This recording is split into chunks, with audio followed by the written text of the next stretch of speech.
Welcome back to SportsCenter's coverage of the NBA Finals on a night that the Los Angeles Lakers win their 16th NBA championship. Stuart Scott, Mike Wilbon, John Barry, and a man who was part of 5 of them as a player, Earvin "Magic" Johnson. LA was either going to win its 16th or Boston was going to win its 18th. Either way, this game was as intense as you can get. The Celtics 4-0 all-time coming in against the Lakers in Game 7 of the NBA Finals. Kendrick Perkins didn't play in Game 7, tore knee ligaments in Game 6. You know, in 20 years from now, we're going to come back and we're going to have this reunion party. And when we shake hands, let's make sure our rings touch. Game 7 was all of that. Kobe double-teamed, forces a jumper that hits the side of the backboard. But, JB, what happens when they triple-team Kobe? Well, you said it, force, and that's exactly what he was doing. But here, 3 guys on him. He's got to get rid of the basketball. Awful first quarter for the L.A. Lakers, 22% shooting. Kobe was 1 of 7. That Derek Fisher, though, shot puts the Lakers up by 1. Under 20 seconds left in the first. Kobe double-teamed again. Jumper from the corner. Air ball. Kobe just 3 points on 1 of 7 shooting in the first quarter. Second quarter, though, tied at 23. Ron Artest played grown man basketball, Magic.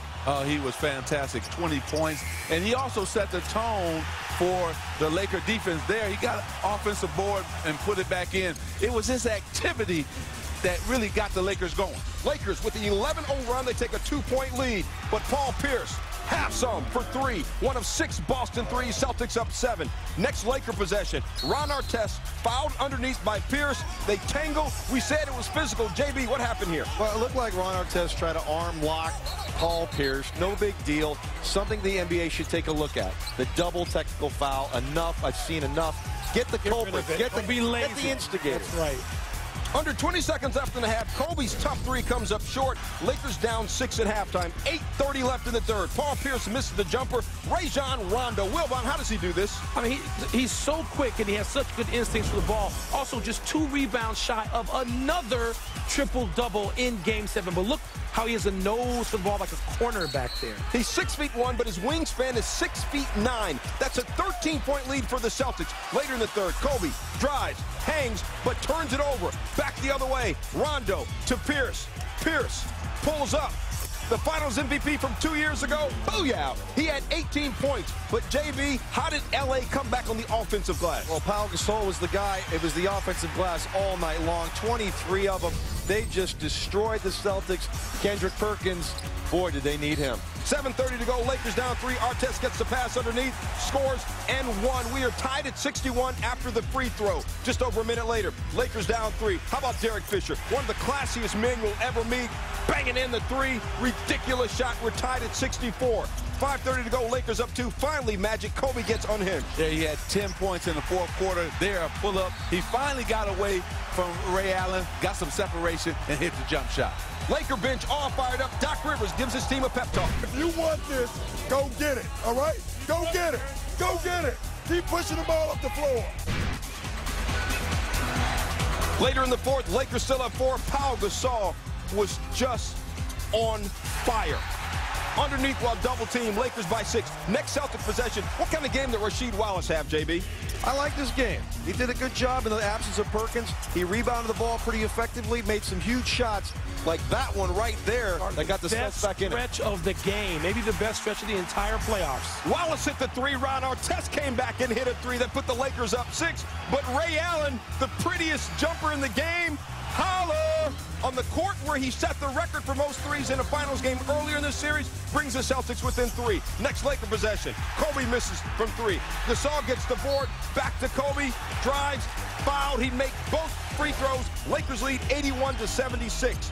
Next Celtic possession. 25 seconds left. Ray Allen misses the 3. Hey, Magic, I thought Rajon Rondo couldn't shoot 3-pointers. Well, he proved everybody wrong with another big 3 from the corner, Stu. Celtics within 2. It's 81-79. After a foul, Sasha Vujacic at the line. He made the first. He makes the second. 4-point lead for the Lakers. 11.7 seconds left. Kobe taking it all in. Next Celtic possession. You saw Rondo hit a big 3. Not known for his threes, but why not try again? Puts it up. It does not go. Lakers get the board. That's it. Ball game. Season. Championship. Back-to-back. The Los Angeles Lakers win Game 7. Kobe gets his 5th championship. Pau Gasol gets his 2nd. Kobe Bryant, of course, named NBA Finals MVP for the second consecutive season.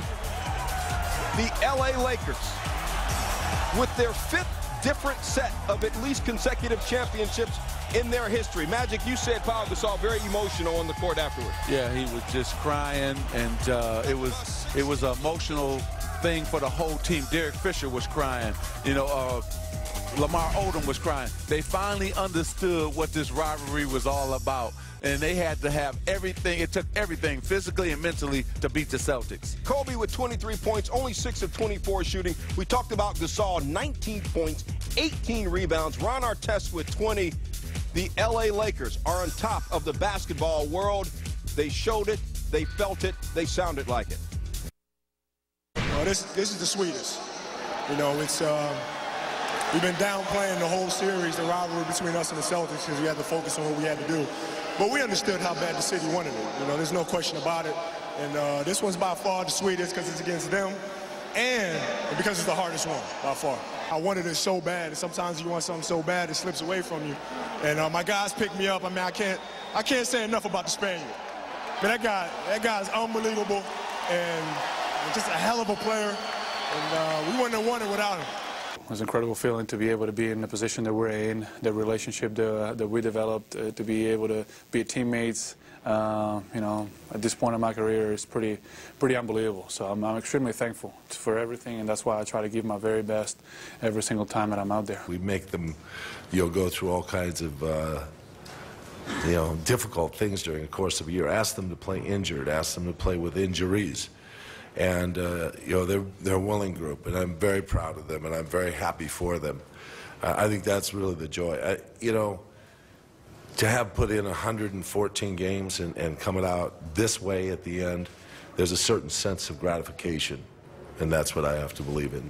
From October to June 17th, we've been the best team in the NBA at doing whatever it takes to win a title. And, I just think that says a lot about our team because we largely have a lot of the same guys. I got a singles go champion. I did a song called Champion last June. I'm going to let him go, guys. And the single is coming out. I'm sorry. Thank you so much.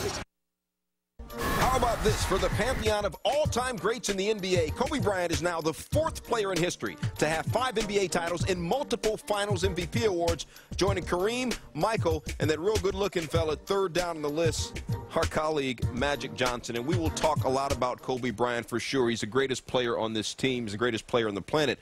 But Ron Artest, remember a few years ago, he was suspended more than 70 games for igniting one of the uglier incidents in NBA history, the brawl at the Palace when he charged into the stands and attacked a fan. Magic, what does it mean about his turnaround, his redemption, this game and this championship? Well, Stuart, when you think about all the bad things that has happened to Ron Artest and all the things that teams have said bad about him, he really came up big, and I thought he was the difference maker tonight for the Lakers. He scored 20 points, but it was his defense. He held Paul Pierce to 5 of 15 shooting. He also had 5 steals, and then he hit one of the biggest shots, the 3-point shot in the 4th quarter for the Lakers, after Ray Allen had just hit a 3-pointer to really keep the Lakers up 6.